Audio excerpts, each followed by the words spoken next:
Capítulo 16. La Biblia y la Revolución Francesa.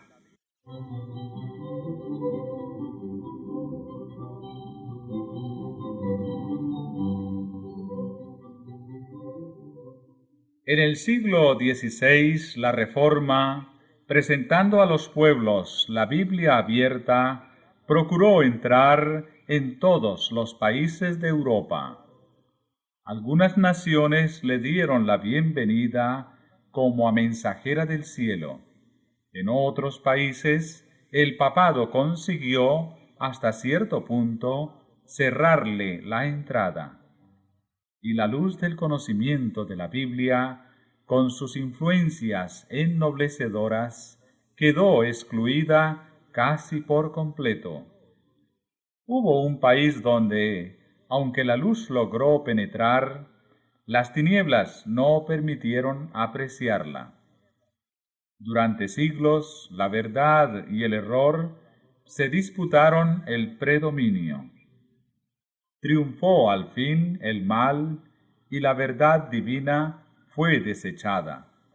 Esta es la condenación, que la luz ha venido al mundo, y los hombres amaron más las tinieblas que la luz. Aquella nación tuvo que cosechar los resultados del mal que ella misma se había escogido. El freno del Espíritu de Dios le fue quitado al pueblo que había despreciado el don de su gracia. Se permitió al mal que llegase a su madurez, y todo el mundo pudo palpar las consecuencias de este rechazamiento voluntario de la luz.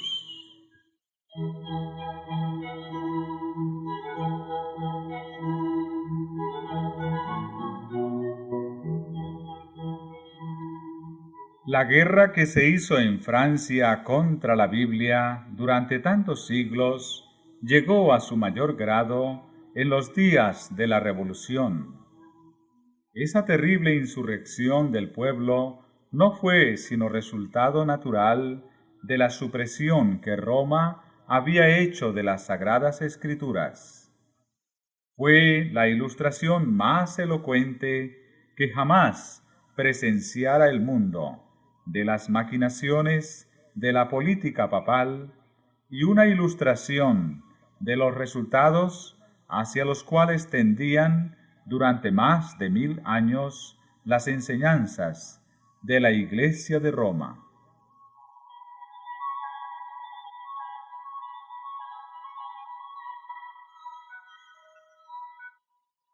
La supresión de las Sagradas Escrituras durante el período de la supremacía papal había sido predicha por los profetas, y el revelador había señalado también los terribles resultados que iba a tener especialmente para Francia el dominio del hombre de pecado.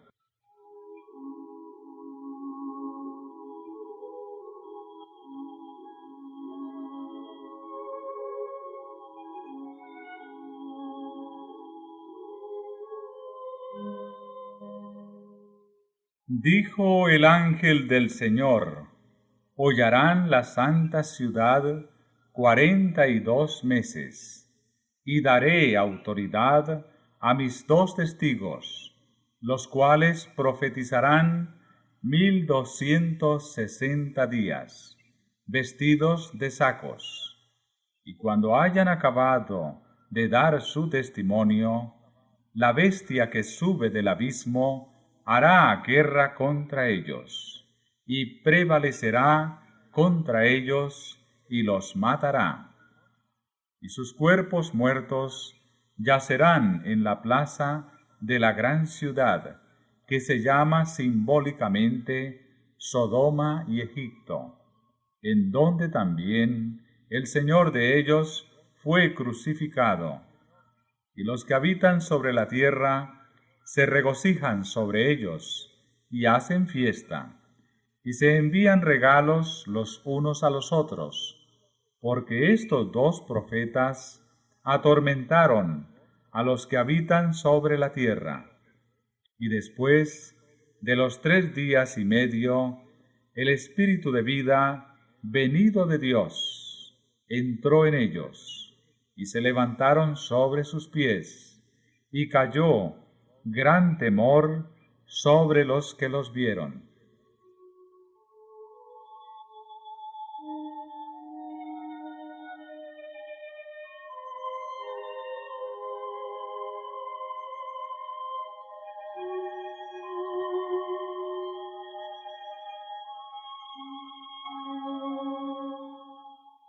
Los 42 meses y los 1260 días designan el mismo plazo, o sea, el tiempo durante el cual la Iglesia de Cristo iba a sufrir bajo la opresión de Roma.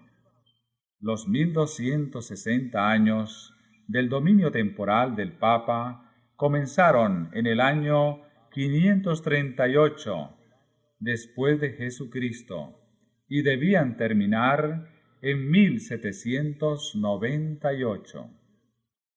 En dicha fecha entró en Roma un ejército francés que tomó preso al Papa, el cual murió en el destierro.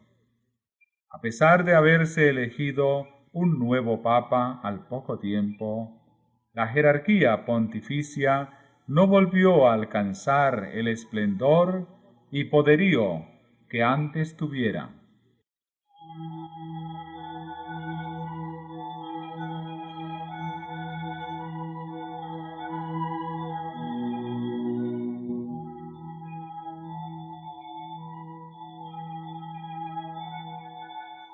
La persecución contra la Iglesia no continuó durante todos los 1260 años. Dios, usando de misericordia con su pueblo, acortó el tiempo de tan horribles pruebas. Al predecir la gran tribulación que había de venir sobre la Iglesia, el Salvador había dicho: si aquellos días no fuesen acortados, ninguna carne sería salva. Mas por causa de los escogidos, aquellos días serán acortados. Debido a la influencia de los acontecimientos relacionados con la Reforma, las persecuciones cesaron antes del año 1798.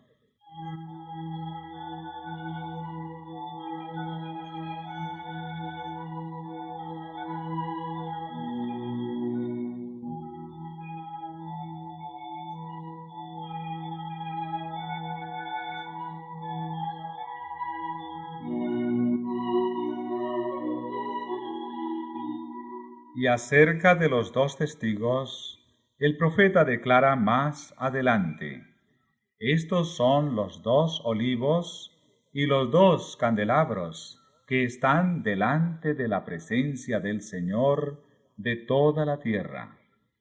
Lámpara es a mis pies tu palabra, dijo el salmista, y luz a mi camino. Estos 2 testigos representan las Escrituras del Antiguo Testamento y del Nuevo. Ambos son testimonios importantes del origen y del carácter perpetuo de la ley de Dios. Ambos testifican también acerca del plan de salvación. Los símbolos, los sacrificios y las profecías del Antiguo Testamento se refieren a un Salvador que había de venir. Y los evangelios y las epístolas del Nuevo Testamento hablan de un Salvador que vino tal como fuera predicho por los símbolos y la profecía.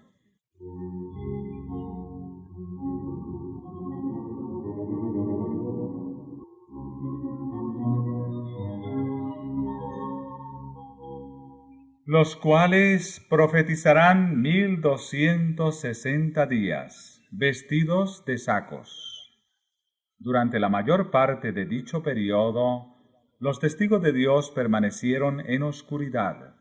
El poder papal procuró ocultarle al pueblo la palabra de verdad y poner ante él testigos falsos que contradijeran su testimonio.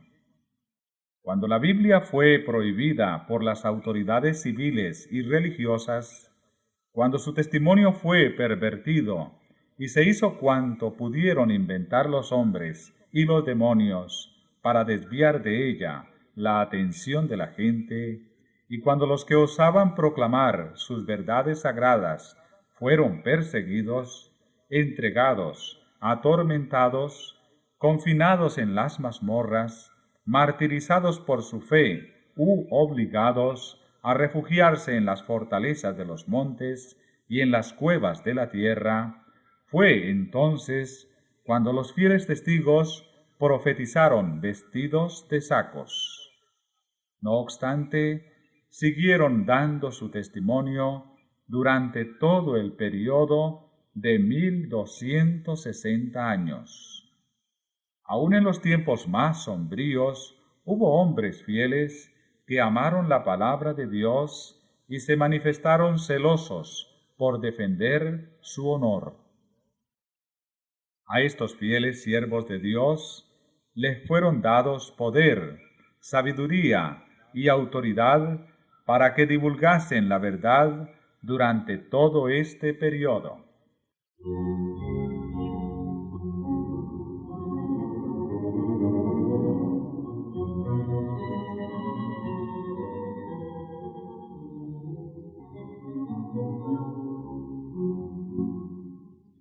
Y si alguno procura dañarlos, fuego procede de sus bocas, y devora a sus enemigos. Y si alguno procurare dañarlos, es menester que de esta manera sea muerto. Los hombres no pueden pisotear impunemente la palabra de Dios. El significado de tan terrible sentencia resalta en el último capítulo del Apocalipsis. Yo protesto a cualquiera que oye las palabras de las profecías de este libro, si alguno añadiere a estas cosas, Dios pondrá sobre él las plagas que están escritas en este libro. Y si alguno quitare de las palabras del libro de esta profecía, Dios quitará su parte del libro de la vida, y de la santa ciudad, y de las cosas que están escritas en este libro.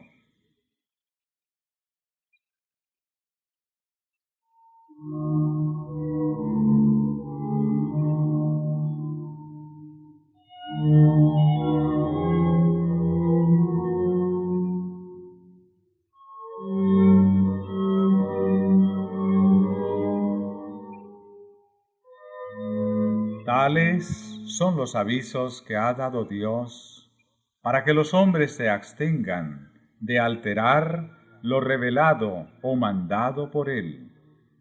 Estas solemnes denuncias se refieren a todos los que con su influencia hacen que otros consideren con menosprecio la ley de Dios. Deben hacer temblar y temer a los que le declaran con liviandad que poco importa que obedezcamos o no obedezcamos a la ley de Dios. Todos los que alteran el significado preciso de las Sagradas Escrituras, sobreponiéndoles sus opiniones particulares, y los que tuercen los preceptos de la palabra divina, ajustándolos a sus propias conveniencias o a las del mundo, se arrogan terrible responsabilidad. La palabra escrita, la ley de Dios, medirá el carácter de cada individuo y condenará a todo el que fuere hallado falto por esta prueba infalible.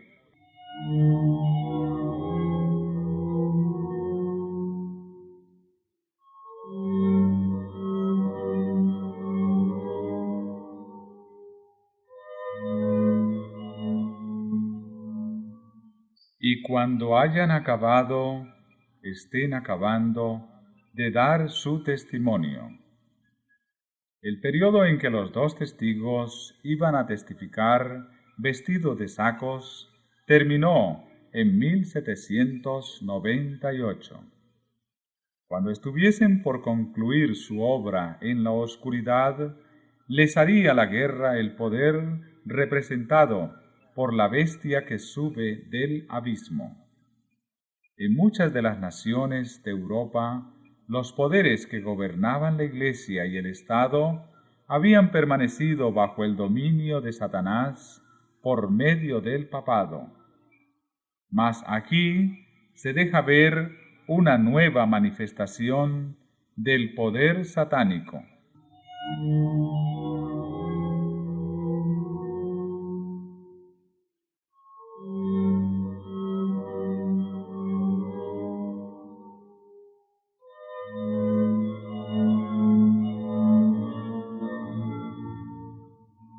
Con el pretexto de reverenciar las Escrituras, Roma las había mantenido aprisionadas en una lengua desconocida y las había ocultado al pueblo. Durante la época de su dominio, los dos testigos profetizaron vestidos de sacos. Pero otro poder, la bestia que sube del abismo, iba a levantarse a combatir abiertamente contra la palabra de Dios.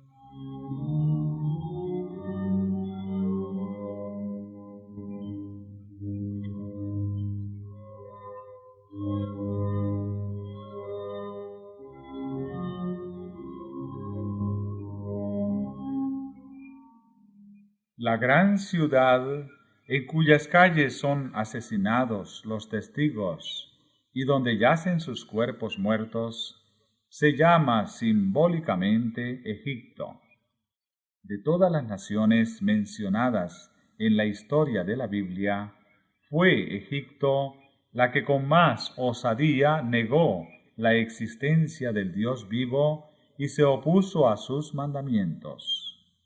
Ningún monarca resistió con tanto descaro a la autoridad del cielo como el rey de Egipto.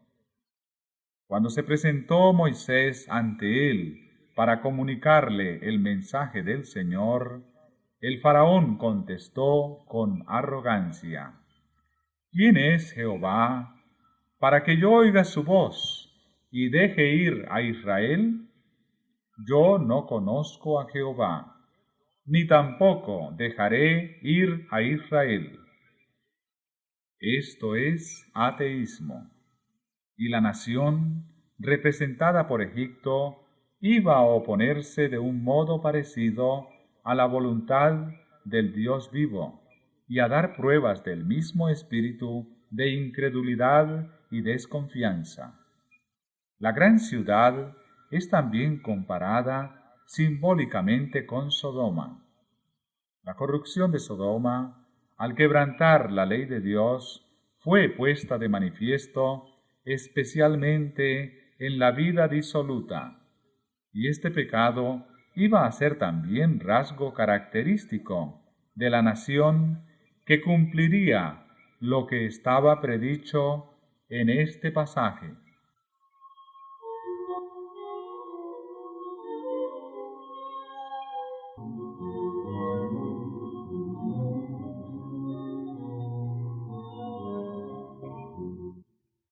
En conformidad con lo que dice el profeta, se iba a ver en aquel tiempo, poco antes del año 1798, que un poder de origen y carácter satánicos se levantaría para hacer guerra a la Biblia.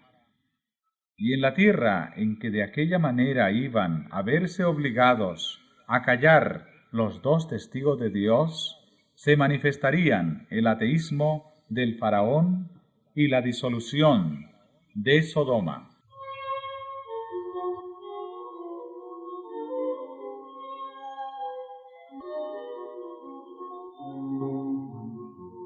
Esta profecía se cumplió de un modo muy preciso y sorprendente en la historia de Francia. Durante la Revolución, en 1793, el mundo oyó por primera vez a toda una asamblea de hombres nacidos y educados en la civilización, que se habían arrogado el derecho de gobernar a una de las más admirables naciones europeas. Levantar unánime voz para negar la verdad más solemne para las almas y renunciar de común acuerdo a la fe y a la adoración que se deben tributar a la deidad. Francia ha sido la única nación del mundo acerca de la cual consta en forma auténtica que fue una nación erguida en rebelión contra el autor del universo. Muchos blasfemos, muchos infieles hay, y seguirá habiéndolos en Inglaterra, Alemania, España y en otras partes. Pero Francia es la única nación en la historia del mundo que por decreto de su Asamblea Legislativa declaró que no hay Dios, cosa que regocijó a todos los habitantes de la capital, y entre una gran mayoría de otros pueblos cantaron y bailaron hombres y mujeres al aceptar el manifiesto.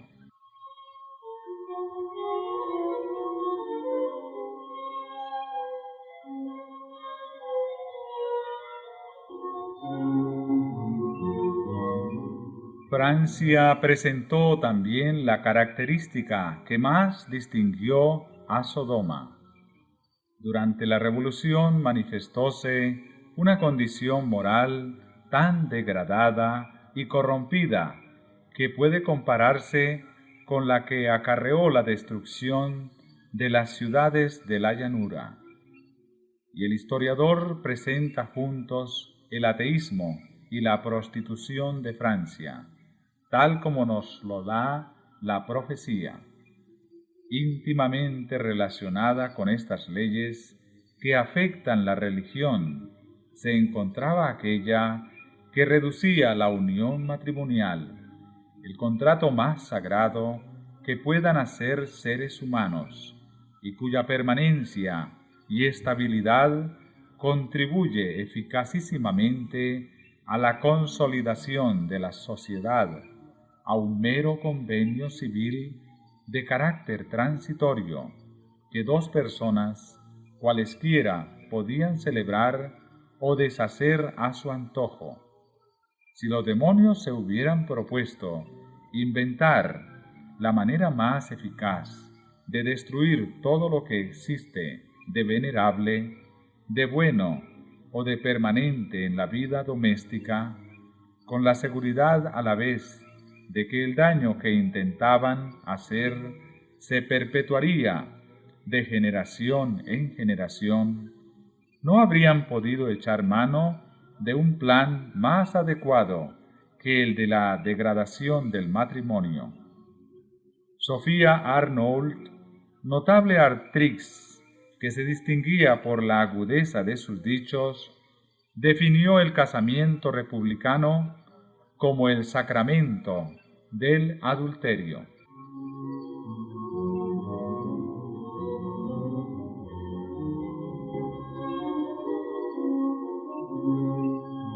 En donde también el Señor de ellos fue crucificado. En Francia se cumplió también este rasgo de la profecía. En ningún otro país se había desarrollado tanto el espíritu de enemistad contra Cristo. En ninguno había hallado la verdad tan acerba y cruel oposición. En la persecución con que Francia afligió a los que profesaban el Evangelio, crucificó también a Cristo en la persona de sus discípulos.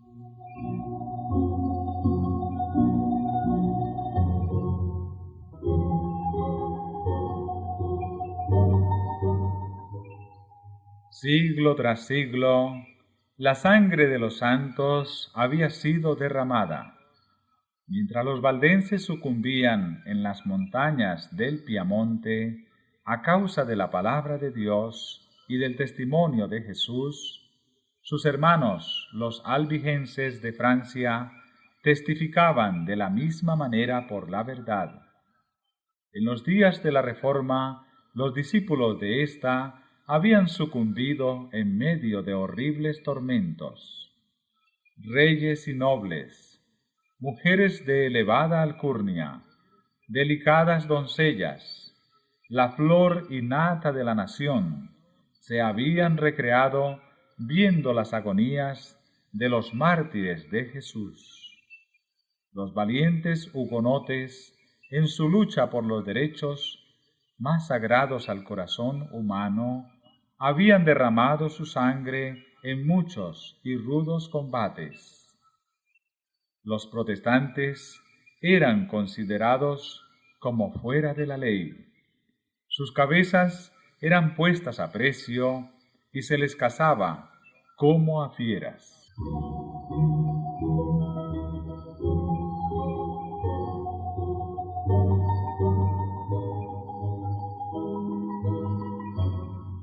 La Iglesia del desierto, es decir, los pocos descendientes de los antiguos cristianos que aún quedaban en Francia en el siglo XVIII, escondidos en las montañas del sur, seguían apegados a la fe de sus padres. Cuando se arriesgaban a congregarse en las faldas de los montes o en los páramos solitarios, eran cazados por los soldados y arrastrados a las galeras, donde llevaban una vida de esclavos hasta su muerte. A los habitantes más morales, más refinados e inteligentes de Francia, se les encadenaba y torturaba horriblemente entre ladrones y asesinos. Otros, tratados con más misericordia, eran muertos a sangre fría y a balazos, mientras que indefensos oraban de rodillas. Centenares de ancianos, de mujeres indefensas y de niños inocentes eran dejados muertos en el mismo lugar donde se habían reunido para celebrar su culto. Al recorrer la falda del monte o el bosque para acudir al punto en donde solían reunirse, no era raro hallar a cada trecho cadáveres que maculaban la hierba o que colgaban de los árboles. Su país, asolado por la espada, el hacha y la hoguera, se había convertido en vasto y sombrío yermo. Estas atrocidades no se cometieron en la Edad Media, sino en el siglo brillante de Luis XIV, en que se cultivaba la ciencia y florecían las letras, cuando los teólogos de la corte y de la capital eran hombres instruidos y elocuentes, y que afectaban poseer las gracias de la mansedumbre y del amor.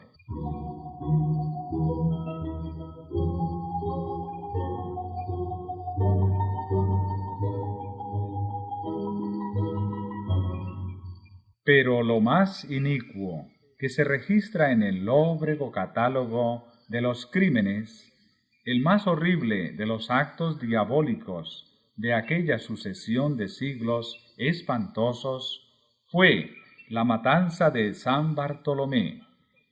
Todavía se estremece horrorizado el mundo al recordar las escenas de aquella carnicería, la más vil y alevosa que se registra. El rey de Francia, instado por los sacerdotes y prelados de Roma, sancionó tan espantoso crimen. El tañido de una campana, resonando a medianoche, dio la señal del degüello. Millares de protestantes que dormían tranquilamente en sus casas, confiando en la palabra que les había dado el rey, asegurándoles protección, fueron arrastrados a la calle sin previo aviso y asesinados a sangre fría.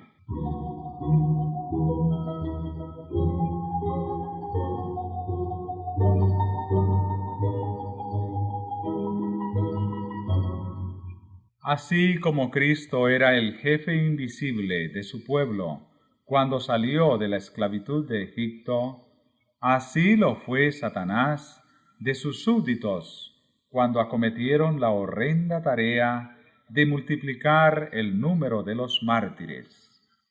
La matanza continuó en París por 7 días, con una furia indescriptible durante los 3 primeros, y no se limitó a la ciudad, sino que por decreto especial del rey se hizo extensiva a todas las provincias y pueblos donde había protestantes.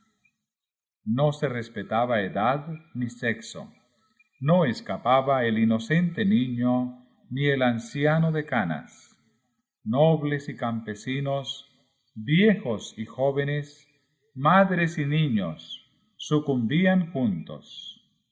La matanza siguió en Francia por espacio de 2 meses. Perecieron en ella 70.000 personas de la flor y nata de la nación.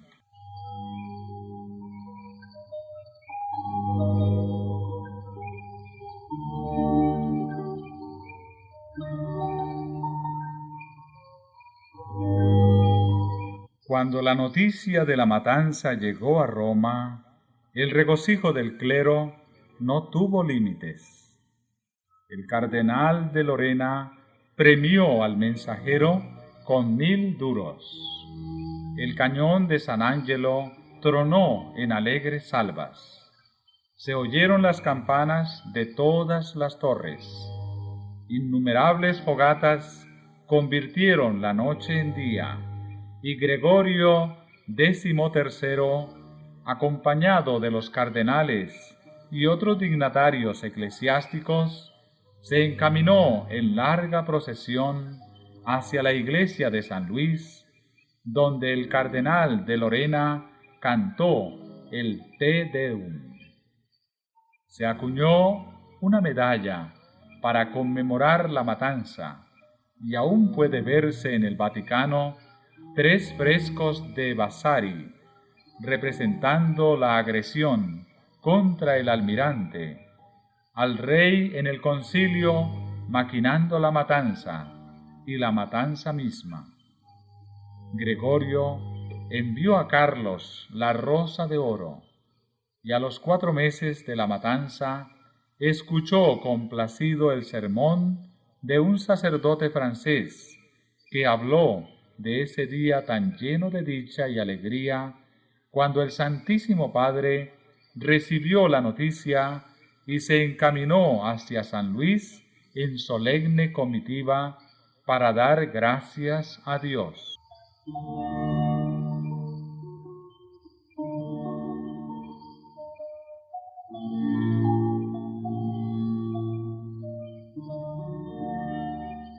El mismo espíritu, maestro que impulsó la matanza de San Bartolomé, fue también el que dirigió las escenas de la revolución. Jesucristo fue declarado impostor, y el grito de unión de los incrédulos franceses era: «Aplastad al infame», lo cual decían refiriéndose a Cristo. Las blasfemias contra el cielo y las iniquidades más abominables se daban la mano, y eran exaltados a los mejores puestos los hombres más degradados y los más entregados al vicio y a la crueldad. En todo esto no se hacía más que tributar homenaje supremo a Satanás, mientras que se crucificaba a Cristo en sus rasgos característicos de verdad, pureza y amor abnegado.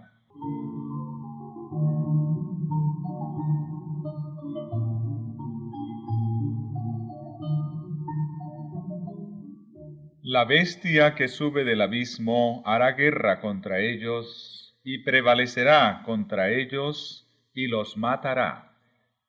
El poder ateo que gobernó a Francia durante la Revolución y el reinado del terror hizo a Dios y a la Biblia una guerra como nunca la presenciara el mundo. El culto de la deidad fue abolido por la Asamblea Nacional. Se recogían Biblias para quemarlas en las calles, haciendo cuanta burla de ellas se podía. La ley de Dios fue pisoteada, las instituciones de la Biblia abolidas. El día del descanso semanal fue abandonado y en su lugar se consagraba un día de cada 10 a la orgía y a la blasfemia. El bautismo y la comunión quedaron prohibidos. Y en los sitios más a la vista de los cementerios se fijaron avisos en que se declaraba que la muerte era un sueño eterno.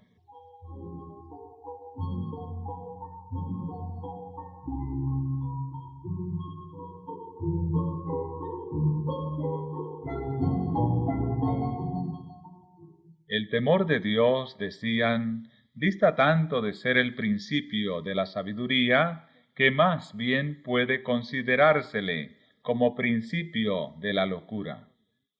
Quedó prohibida toda clase de culto religioso, a excepción del tributado a la libertad y a la patria. El obispo constitucional de París fue empujado a desempeñar el papel más importante en la farsa más desvergonzada que jamás fuera llevada a cabo ante una representación nacional. Lo sacaron en pública procesión para que manifestase a la convención que la religión que él había enseñado por tantos años era en todos respectos una tramoya del clero, sin fundamento alguno en la historia ni en la verdad sagrada. Negó solemnemente y en los términos más explícitos la existencia de la deidad, a cuyo culto se había consagrado él, y ofreció que en lo sucesivo se dedicaría a rendir homenaje a la libertad, la igualdad, la virtud y la moral. Colocó luego sobre una mesa sus ornamentos episcopales y recibió un abrazo fraternal del presidente de la convención. Varios sacerdotes apóstatas imitaron el ejemplo del prelado.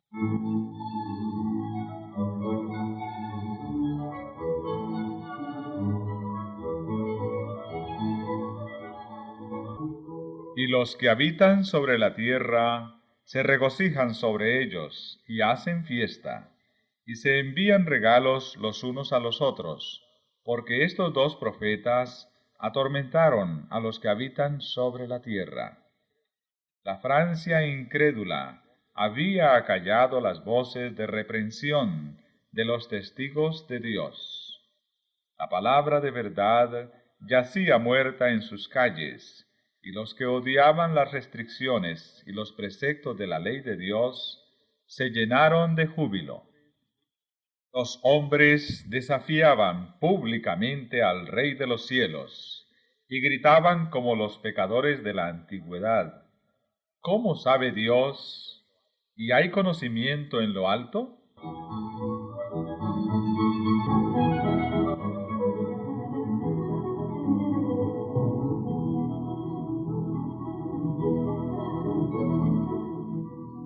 Uno de los sacerdotes del nuevo orden, profiriendo terribles blasfemias, dijo: Dios, si es cierto que existes, toma venganza de las injurias que se hacen a tu nombre.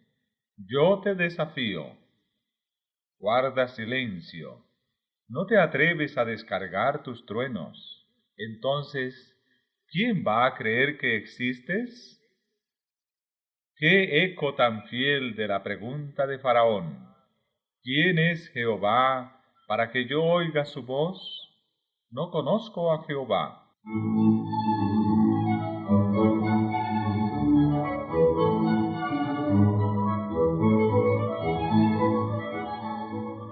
Dijo el necio en su corazón, no hay Dios. Y el Señor declara respecto de los que pervierten la verdad, que se hará manifiesta a todos su necedad. Después que hubo renunciado al culto del Dios vivo, el alto y el excelso que habita la eternidad, cayó Francia al poco tiempo en una idolatría degradante, rindiendo culto a la diosa de la razón en la persona de una mujer libertina. Y esto en la Cámara representativa de la nación y por medio de las más altas autoridades civiles y legislativas. Dice el historiador, una de las ceremonias de aquel tiempo de locura no tiene igual por lo absurdo combinado con lo impío. Las puertas de la convención se abrieron de par en par para dar entrada a los músicos de la banda que precedía a los miembros del cuerpo municipal que entraron en solemne procesión, cantando un himno a la libertad y escoltando como objeto de su futura adoración a una mujer cubierta con un velo, y a la cual llamaban la diosa de la razón. Cuando llegó ésta al lugar que le estaba reservado, le fue quitado el velo con gran ceremonial, y se le dio asiento a la derecha del presidente, reconociendo todos ellos en ella a una bailarina de la ópera. A esta mujer rindió público homenaje la Convención Nacional de Francia, considerándola como la representación más perfecta de la razón que ellos veneraban.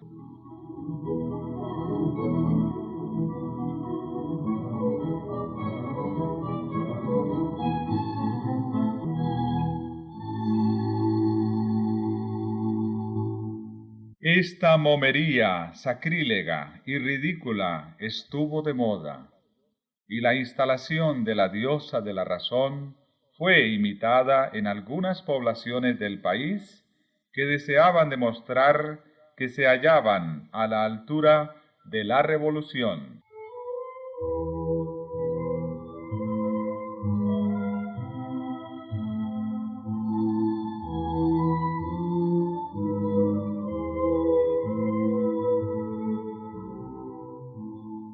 El orador que introdujo el culto de la razón se expresó en estos términos: legisladores, el fanatismo ha cedido su puesto a la razón.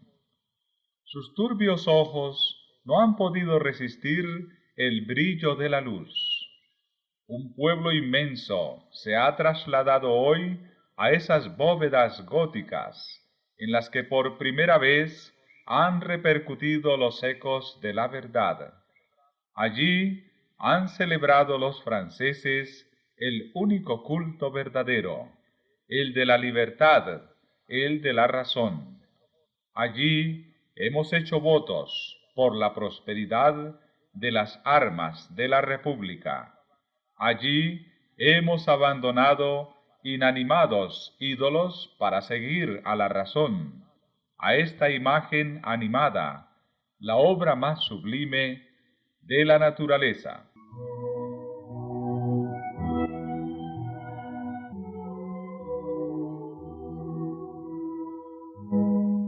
Al ser presentada la diosa ante la convención, la tomó el orador de la mano y dirigiéndose a toda la asamblea, dijo: Mortales, cesad de temblar ante los truenos impotentes de un Dios que vuestros temores crearon. No reconozcáis de hoy en adelante otra divinidad que la razón. Yo os presento su imagen más noble y pura, y si habéis de tener ídolos, ofreced sacrificios solamente a los que sean como éste. Caiga ante el augusto senado de la libertad el velo de la razón. La diosa, después de haber sido abrazada por el presidente, tomó asiento en una magnífica carroza que condujeron por entre el inmenso gentío hasta la catedral de Notre Dame para reemplazar a la deidad. La elevaron sobre el altar mayor y recibió la adoración de todos los que estaban presentes.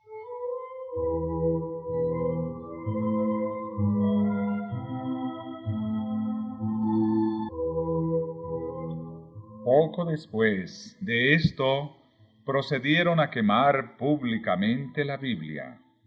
En cierta ocasión, la Sociedad Popular del Museo entró en el salón municipal gritando «Vive la raison» y llevando en la punta de un palo los fragmentos de varios libros que habían sacado de las llamas, quemados en parte, entre otros brevarios, misales y el Antiguo y Nuevo Testamentos, que espiaron en un gran fuego, dijo el presidente, todas las locuras en que por causa de ellos había incurrido la raza humana.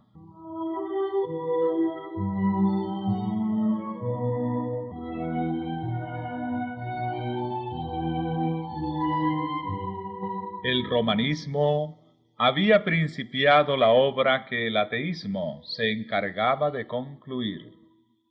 A la política de Roma se debía la condición social, política y religiosa que empujaba a Francia hacia la ruina. No faltan los autores que, refiriéndose a los horrores de la Revolución, admiten que de esos excesos debe hacerse responsables al trono y a la Iglesia. En estricta justicia, debieran atribuirse a la Iglesia sola.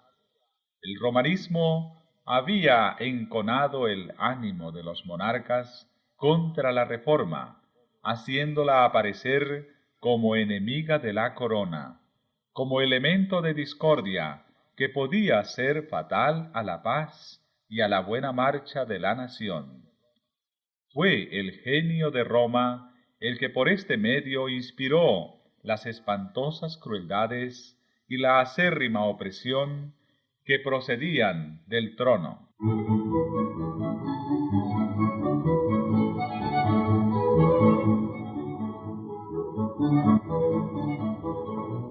El espíritu de libertad acompañaba a la Biblia. Doquiera se le recibiese, el Evangelio despertaba la inteligencia de los hombres. Estos empezaban por arrojar las cadenas que por tanto tiempo los habían tenido sujetos a la ignorancia, al vicio y a la superstición. Empezaban a pensar y a obrar como hombres. Al ver esto los monarcas temieron por la suerte de su despotismo.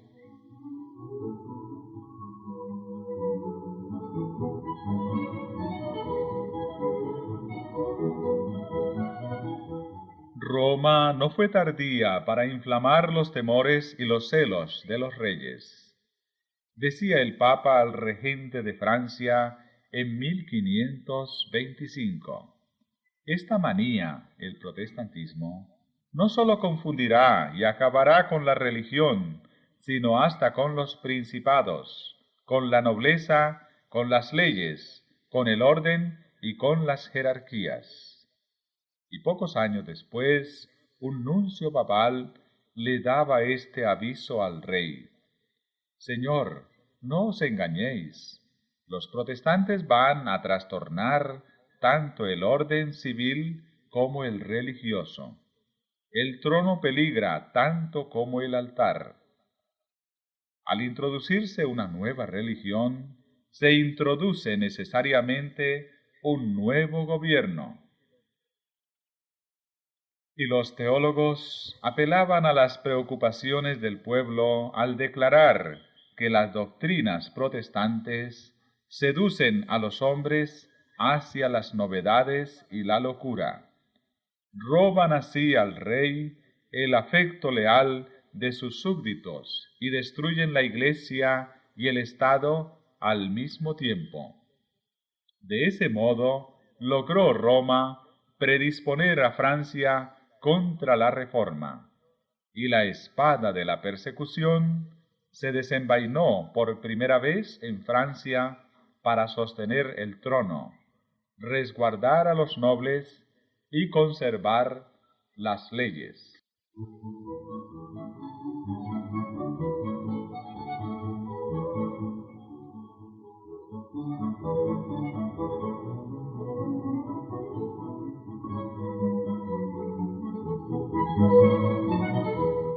Poco previeron los reyes cuán fatales iban a ser los resultados de tan odiosa política.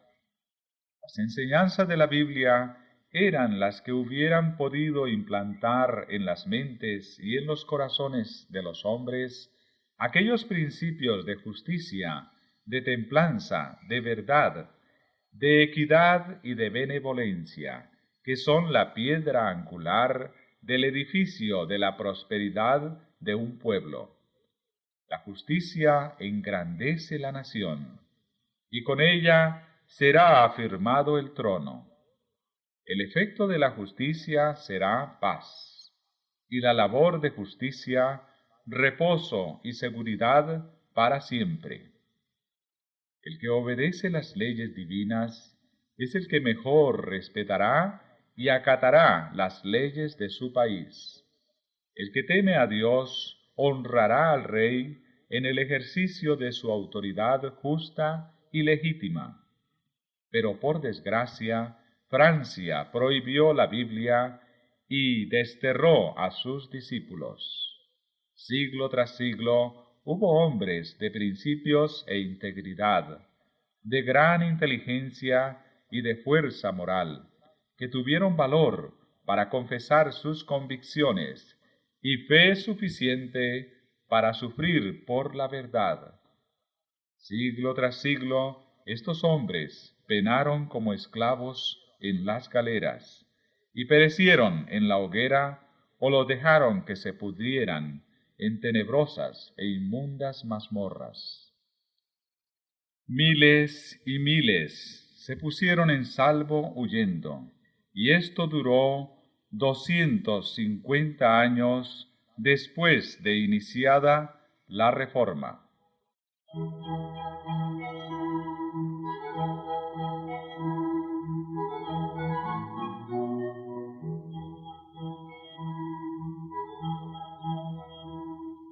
Casi no hubo generación de franceses durante ese largo periodo de tiempo que no fuera testigo de la fuga de los discípulos del Evangelio que huían para escapar de la furia insensata de sus perseguidores, llevándose consigo la inteligencia, las artes, la industria y el carácter ordenado que por lo general los distinguían y contribuían luego a enriquecer a los países donde encontraban refugio.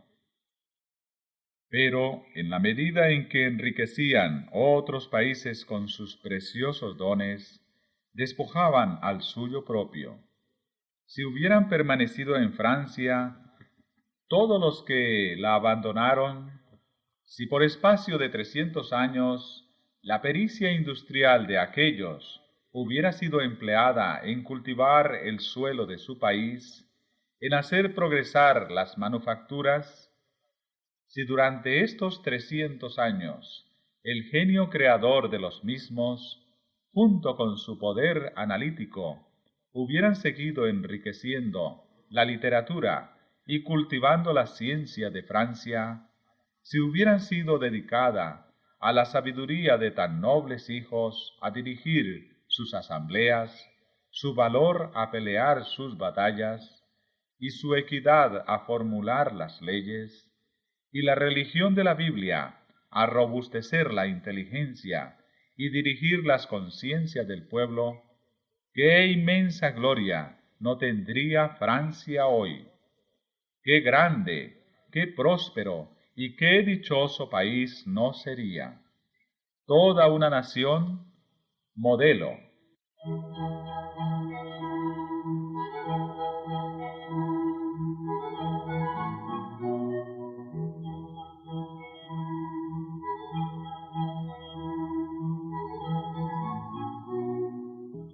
Pero un fanatismo ciego e inexorable echó de su suelo a todos los que enseñaban la virtud, a los campeones del orden y a los honrados defensores del trono. Dijo a los que hubieran podido dar a su país renombre y gloria: escoged entre la hoguera o el destierro. Al fin, la ruina del Estado fue completa.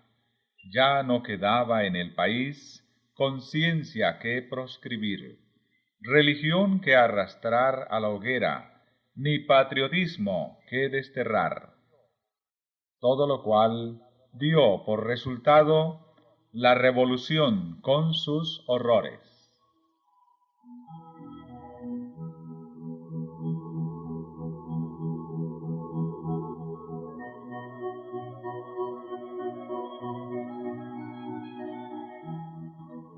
Con la huida de los hugonotes quedó Francia sumida en general decadencia. Florecientes ciudades manufactureras quedaron arruinadas. Los distritos más fértiles volvieron a quedar baldíos. El entorpecimiento intelectual y el decaimiento de la moralidad sucedieron al notable progreso que antes imperara. París quedó convertido en un vasto asilo. Asegúrase que precisamente antes de estallar la revolución, 200.000 indigentes dependían de los socorros del rey.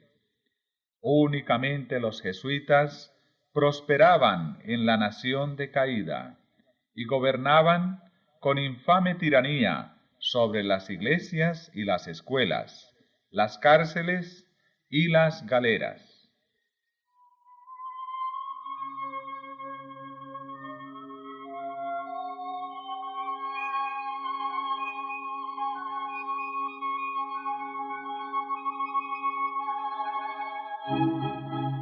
El Evangelio hubiera dado a Francia la solución de estos problemas políticos y sociales que frustraron los propósitos de su clero, de su rey y de sus gobernantes, y arrastraron finalmente a la nación entera a la anarquía y a la ruina. Pero bajo el dominio de Roma, el pueblo había perdido las benditas lecciones de sacrificio y de amor que diera el Salvador. Todos se habían apartado de la práctica de la abnegación en beneficio de los demás. Los ricos no tenían quien los reprendiera por la opresión con que trataban a los pobres, y a éstos nadie los aliviaba de su degradación y servidumbre. El egoísmo de los ricos y de los poderosos se hacía más y más manifiesto y avasallador. Por varios siglos, el libertinaje y la ambición de los nobles habían impuesto a los campesinos extorsiones agotadoras. El rico perjudicaba al pobre y éste odiaba al rico.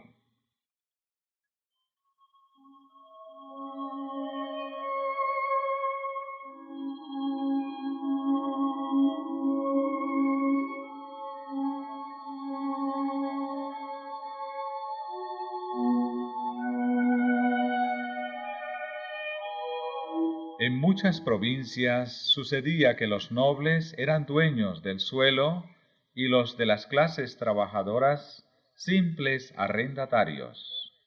Y de este modo el pobre estaba a merced del rico y se veía obligado a someterse a sus exorbitantes exigencias. La carga del sostenimiento de la Iglesia y del Estado pesaba sobre los hombros de las clases media y baja del pueblo, las cuales eran recargadas con tributos por las autoridades civiles y por el clero. El placer de los nobles era considerado como ley suprema, y que el labriego y el campesino pereciesen de hambre no era para conmover a sus opresores. En todo momento el pueblo debía velar exclusivamente por los intereses del propietario. Los agricultores llevaban una vida de trabajo duro y continuo, y de una miseria sin alivio. Y si alguna vez osaban quejarse, se les trataba con insolente desprecio. En los tribunales siempre se fallaba en favor del noble y en contra del campesino. Los jueces aceptaban sin escrúpulo el cohecho. En virtud de este sistema de corrupción universal, cualquier capricho de la aristocracia tenía fuerza de ley.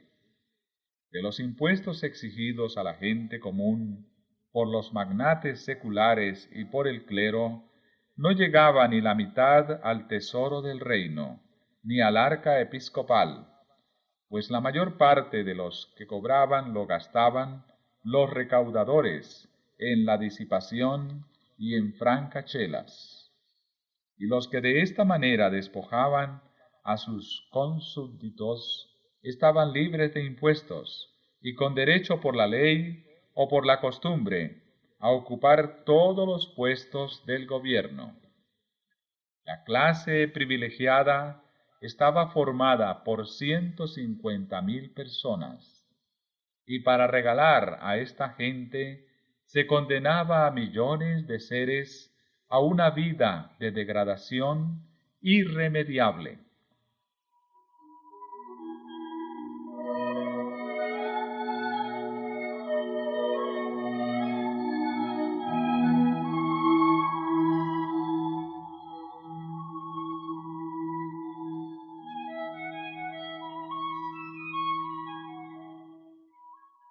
La corte estaba completamente entregada a la lujuria y al libertinaje.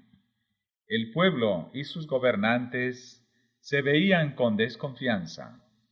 Se sospechaba de todas las medidas que dictaba el gobierno, porque se le consideraba intrigante y egoísta. Por más de medio siglo antes de la Revolución, ocupó el trono Luis XV, quien aún en aquellos tiempos corrompidos sobresalió en su frivolidad, su indolencia y su lujuria.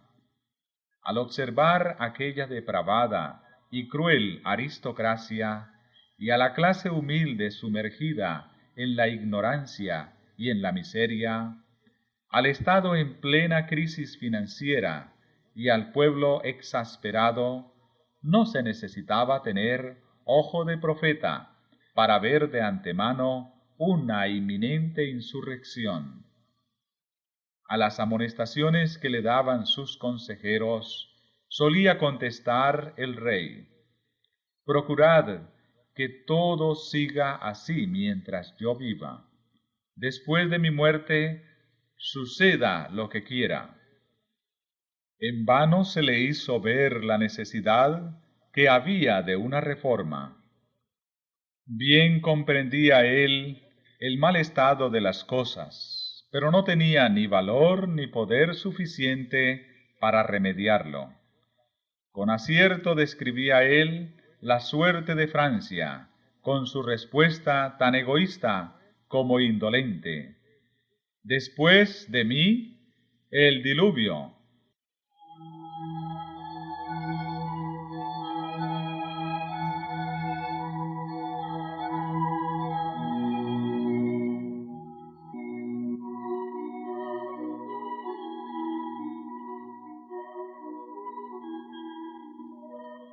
Valiéndose Roma de la ambición de los reyes y de las clases dominantes, había ejercido su influencia para sujetar al pueblo en la esclavitud, pues comprendía que de este modo el Estado se debilitaría y ella podría dominar completamente gobiernos y súbditos. Por su previsora política advirtió que para esclavizar eficazmente a los hombres necesitaba subyugar sus almas y que el medio más seguro para evitar que escapasen de su dominio era convertirlos en seres impropios para la libertad. 1000 veces más terrible que el padecimiento físico que resultó de su política fue la degradación moral que prevaleció en todas partes.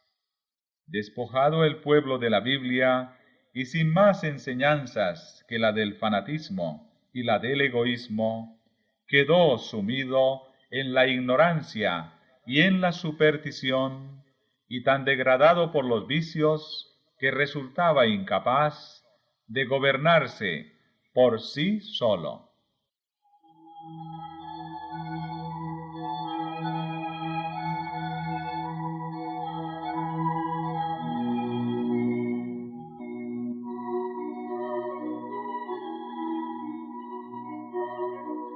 Empero los resultados fueron muy diferentes de lo que Roma había procurado. En vez de que las masas se sujetaran ciegamente a sus dogmas, su obra las volvió incrédulas y revolucionarias. Odiaron al romanismo y al sacerdocio, a los que consideraban cómplices en la opresión. El único Dios que el pueblo conocía era el de Roma, y la enseñanza de ésta su única religión. Considerando la crueldad y la iniquidad de Roma como fruto legítimo de las enseñanzas de la Biblia, no quería saber nada de éstas.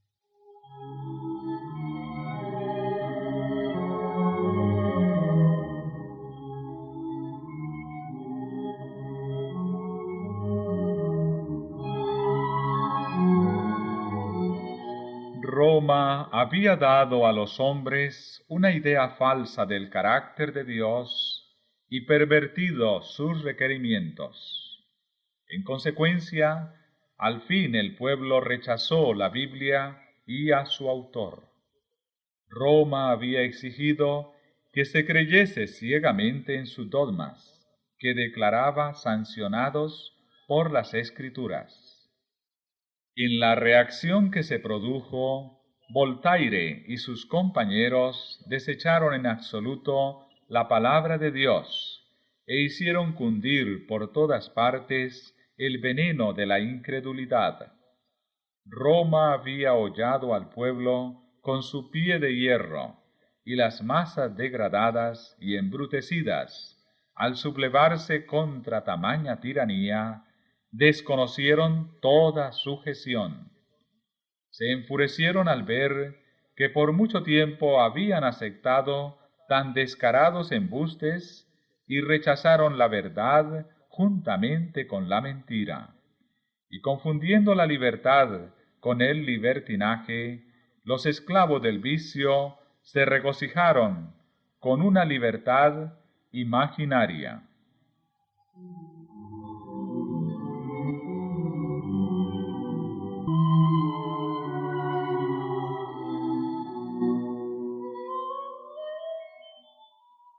Al estallar la revolución, el rey concedió al pueblo que lo representara en la Asamblea Nacional un número de delegados superior al del clero y al de los nobles juntos. Era pues el pueblo dueño de la situación, pero no estaba preparado para hacer uso de su poder con sabiduría y moderación. Ansioso de reparar los agravios que había sufrido, decidió reconstituir la sociedad. Un populacho encolerizado, que guardaba en su memoria el recuerdo de tantos sufrimientos, resolvió levantarse contra aquel estado de miseria que había venido ya a ser insoportable, y vengarse de aquellos a quienes consideraba como responsables de sus padecimientos. Los oprimidos, poniendo en práctica las lecciones que habían aprendido bajo el yugo de los tiranos, se convirtieron en opresores de los mismos que antes les habían oprimido.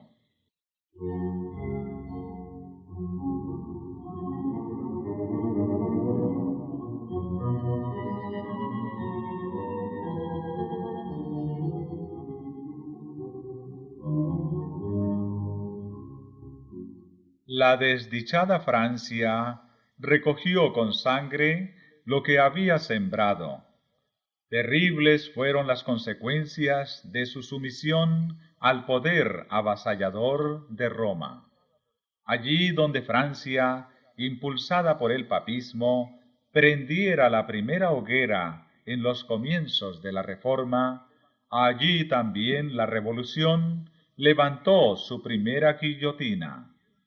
En el mismo sitio en que murieron quemados los primeros mártires del protestantismo en el siglo XVI, fueron precisamente decapitadas las primeras víctimas en el siglo XVIII. Al rechazar Francia el Evangelio que le brindaba bienestar, franqueó las puertas a la incredulidad y a la ruina. Una vez desechadas las restricciones de la ley de Dios, se echó de ver que las leyes humanas no tenían fuerza alguna para contener las pasiones, y la nación fue arrastrada a la rebeldía y a la anarquía. La guerra contra la Biblia inició una era conocida en la historia como el reinado del terror. La paz y la dicha fueron desterradas de todos los hogares y de todos los corazones. Nadie tenía la vida segura. El que triunfaba hoy era considerado al día siguiente como sospechoso y le condenaban a muerte. La violencia y la lujuria dominaban sin disputa.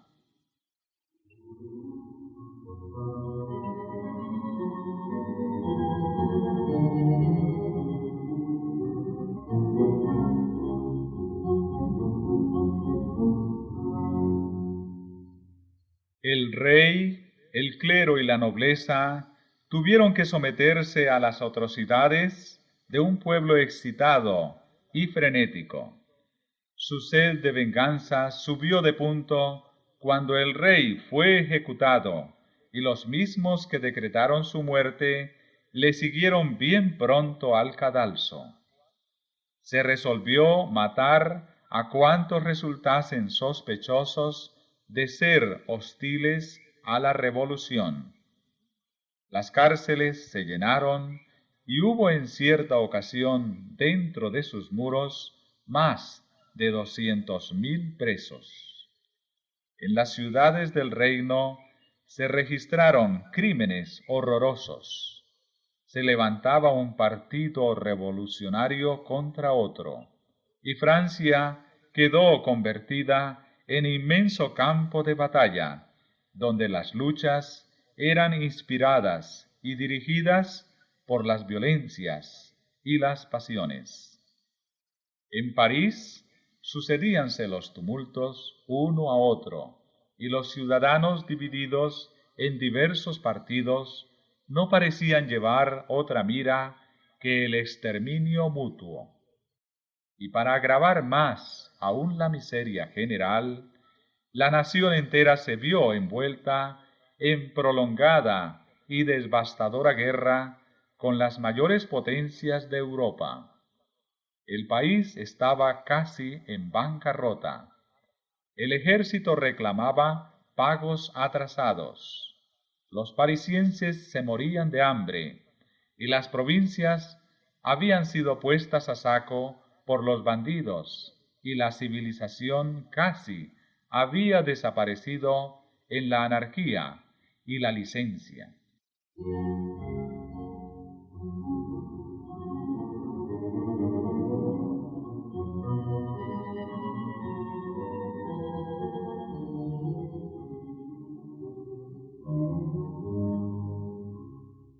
Harto bien había aprendido el pueblo las lecciones de crueldad y de tormento que con tanta diligencia Roma le enseñara.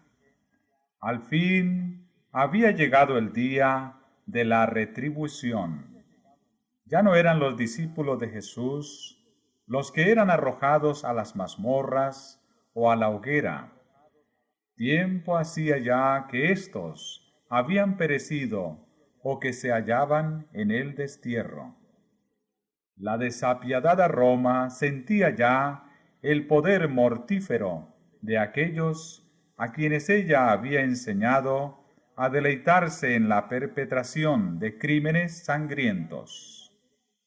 El ejemplo de persecución que había dado el clero de Francia durante varios siglos se volvía contra él con señalado vigor.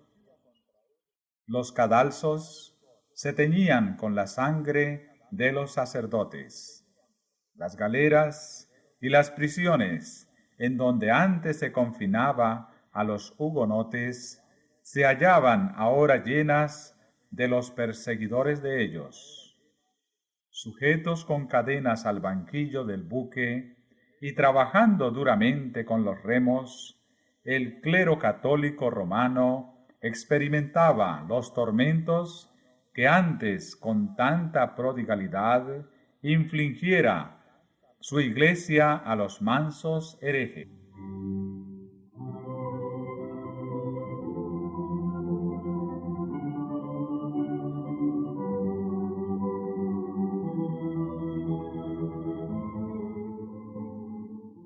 Llegó entonces el día en que el código más bárbaro que jamás se haya conocido fue puesto en vigor por el tribunal más bárbaro que se hubiera visto hasta entonces.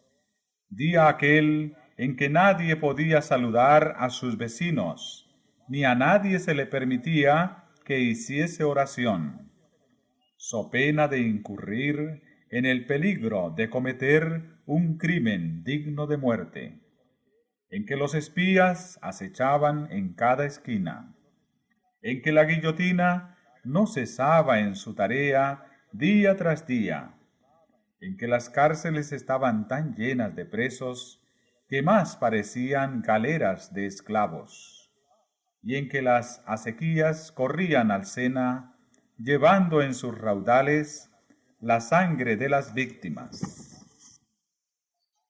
Mientras que en París se llevaba a cada día al suplicio carros repletos de sentenciados a muerte, los procónsules que eran enviados por el Comité Supremo a los departamentos desplegaban tan espantosa crueldad que ni aun en la misma capital se veía cosa semejante. La cuchilla de la máquina infernal no daba abasto a la tarea de matar gente. Largas filas de cautivos sucumbían bajo descargas graneadas de fusilería. Se abrían intencionalmente boquetes en las barcazas sobrecargadas de cautivos. Lyon se había convertido en desierto. En Arras ni aun se concedía a los presos la cruel misericordia de una muerte rápida. Por toda la ribera del Loira, río abajo desde Saumur al mar, se veían grandes bandadas de cuervos y milanos que devoraban los cadáveres desnudos que yacían unidos en abrazos horrendos y repugnantes. No se hacía cuartel ni a sexo ni a edad. El número de muchachos y doncellas menores de 17 años que fueron asesinados por orden de aquel execrable gobierno se cuenta por centenares. Pequeñuelos, arrebatados del regazo de sus madres, eran ensartados de pica en pica entre las filas jacobinas. En apenas 10 años perecieron multitudes de seres humanos.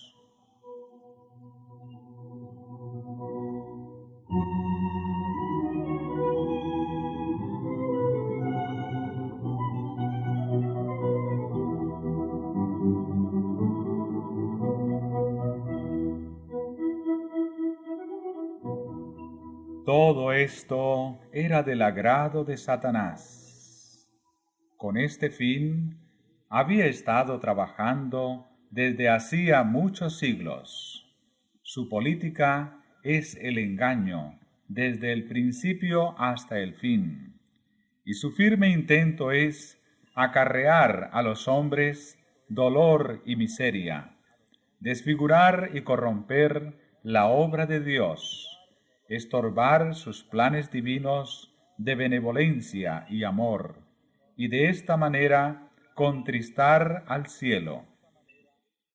Confunde con sus artimañas las mentes de los hombres y hace que éstos achaquen a Dios la obra diabólica, como si toda esta miseria fuera resultado de los planes del Creador.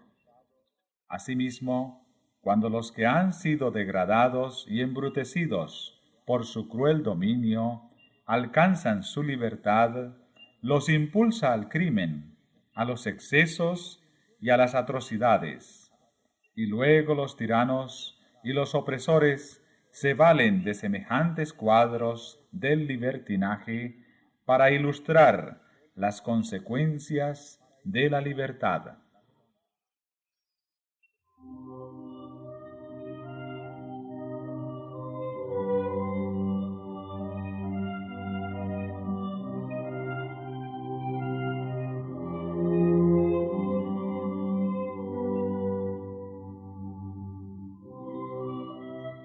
Cuando un disfraz del error ha sido descubierto, Satanás le da otro, y la gente lo saluda con el mismo entusiasmo con que acogió el anterior.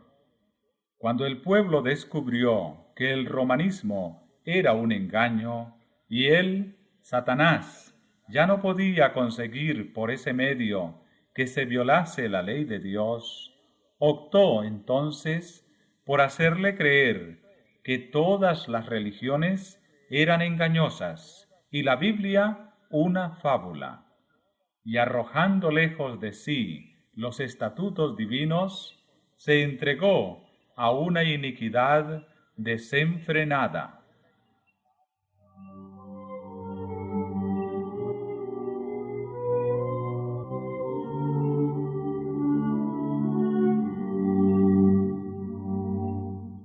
El error fatal que ocasionó tantos males a los habitantes de Francia fue el desconocimiento de esta gran verdad, que la libertad bien entendida se basa en las prohibiciones de la ley de Dios.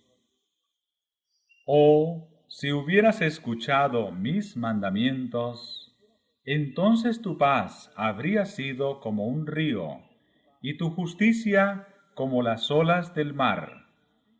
Mas no hay paz, dice Jehová, para los inicuos. Aquel empero que me oyere a mí, habitará seguro y estará tranquilo, sin temor de mal.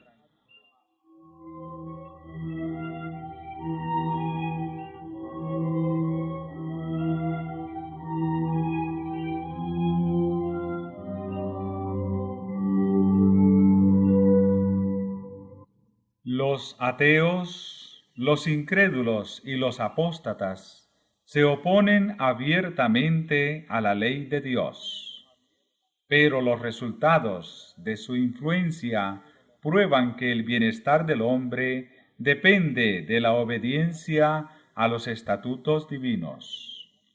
Los que no quieran leer esta lección en el libro de Dios tendrán que leerla en la historia de las naciones.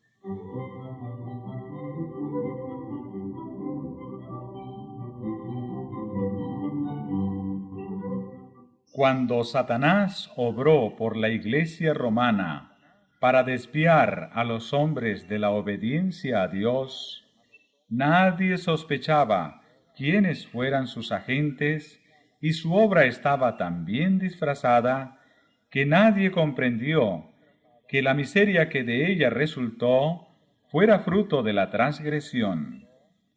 Pero su poder fue contrarrestado de tal modo por la obra del Espíritu de Dios que sus planes no llegaron a desarrollarse hasta su consumación. La gente no supo remontar del efecto a la causa, ni descubrir el origen de tanta desgracia. Pero en la Revolución, la Asamblea Nacional rechazó la ley de Dios, y durante el reinado de terror que siguió, todos pudieron ver cuál era la causa de todas las desgracias.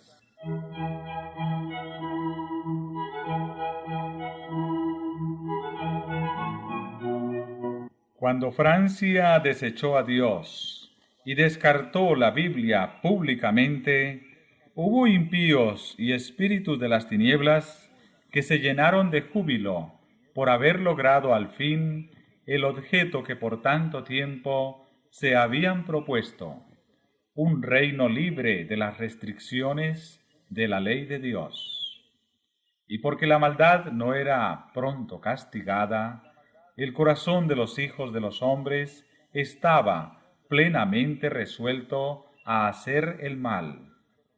Pero la transgresión de una ley justa y recta debía traer inevitablemente como consecuencia la miseria y el desastre.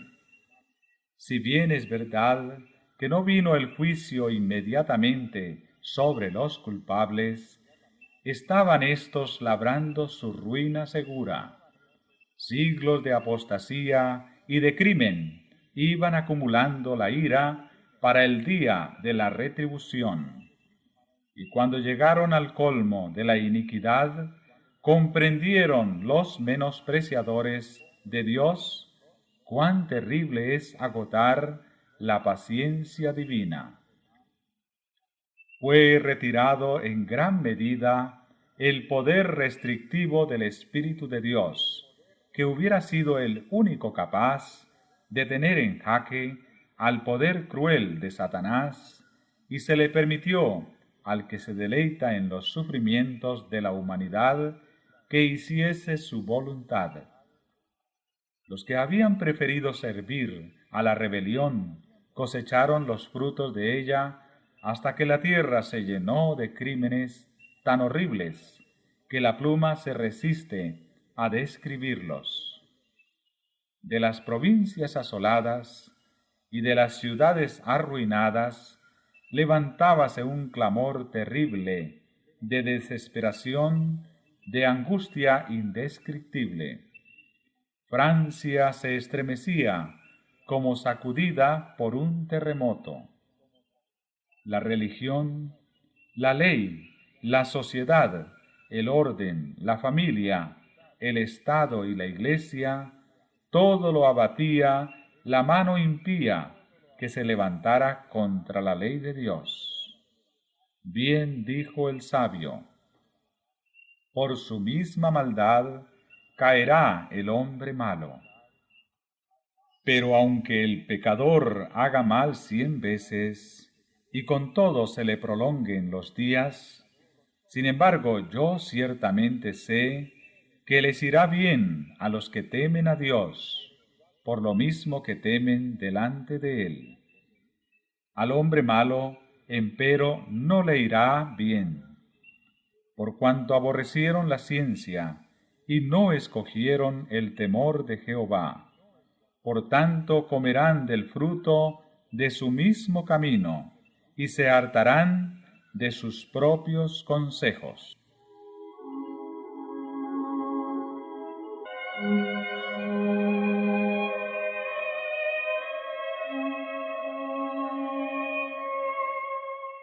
No iban a permanecer mucho tiempo en silencio los fieles testigos de Dios que habían sucumbido bajo el poder blasfemo que sube del abismo.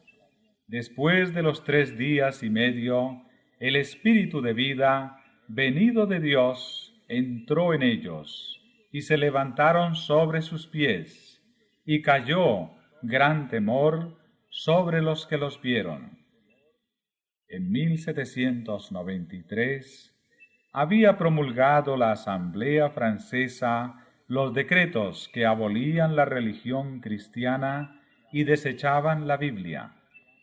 3 años y medio después, este mismo cuerpo legislativo adoptó una resolución que reincidía esos decretos y concedía tolerancia a las Sagradas Escrituras.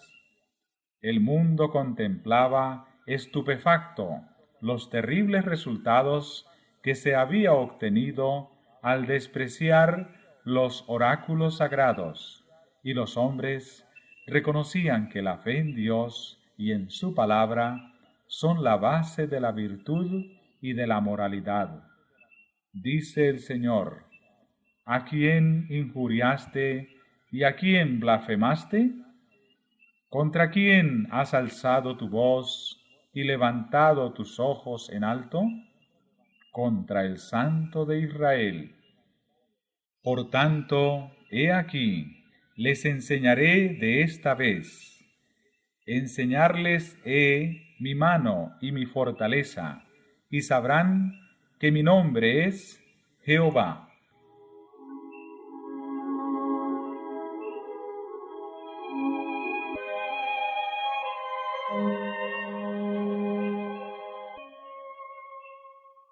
Hablando de los dos testigos, el profeta dice además: y oyeron una grande voz del cielo que les decía: subid acá. Y subieron al cielo en una nube, y sus enemigos los vieron. Desde que Francia les declarara la guerra, estos dos testigos de Dios han recibido mayor honra que nunca antes. En el año 1804 se organizó la Sociedad Bíblica Británica y extranjera. Este hecho fue seguido de otros semejantes en otras partes de Europa, donde se organizaron sociedades similares con numerosas ramas esparcidas por muchas partes del continente. En 1816 se fundó la Sociedad Bíblica Americana. Cuando se creó la Sociedad Británica, la Biblia circulaba en 50 idiomas. Desde entonces ha sido traducida en muchos centenares de idiomas y dialectos.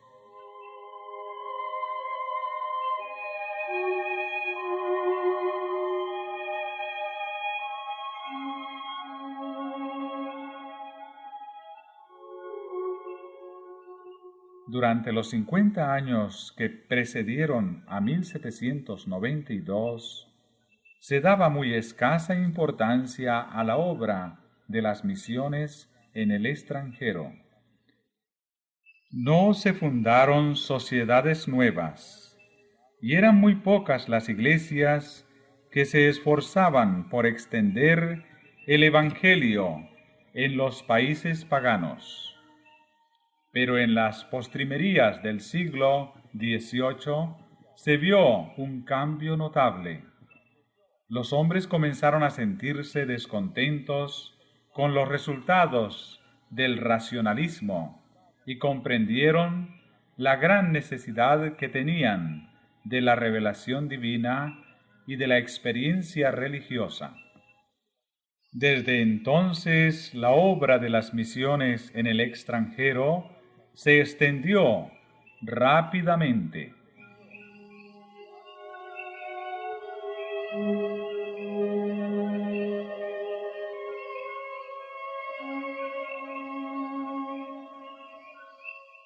Los adelantos de la imprenta dieron notable impulso a la circulación de la Biblia. El incremento de los medios de comunicación entre los diferentes países, la supresión de las barreras del prejuicio y del exclusivismo nacional y la pérdida del dominio temporal del pontífice de Roma han ido abriéndole paso a la palabra de Dios. Hace ya muchos años que la Biblia se vende en las calles de Roma, sin que haya quien lo impida, y en el día de hoy ha sido llevada a todas las partes del mundo habitado.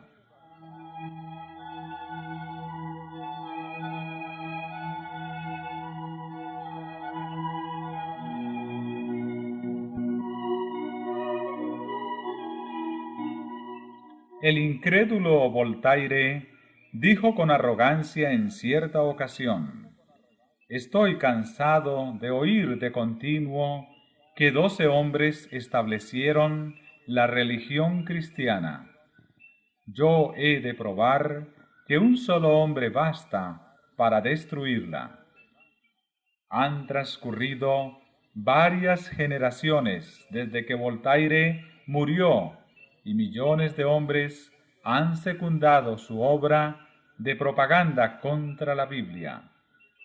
Pero lejos de agotarse la circulación del precioso libro, allí donde había 100 ejemplares en tiempos de Voltaire, hay 10.000 hoy día, por no decir 100.000. Como dijo uno de los primitivos reformadores, hablando de la Iglesia cristiana, la Biblia es un yunque sobre el cual se han gastado muchos martillos.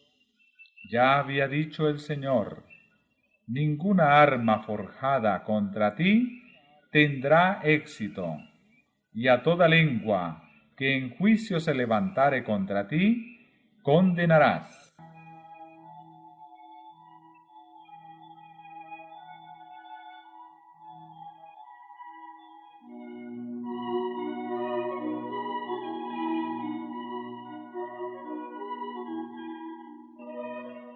La palabra de nuestro Dios permanece para siempre.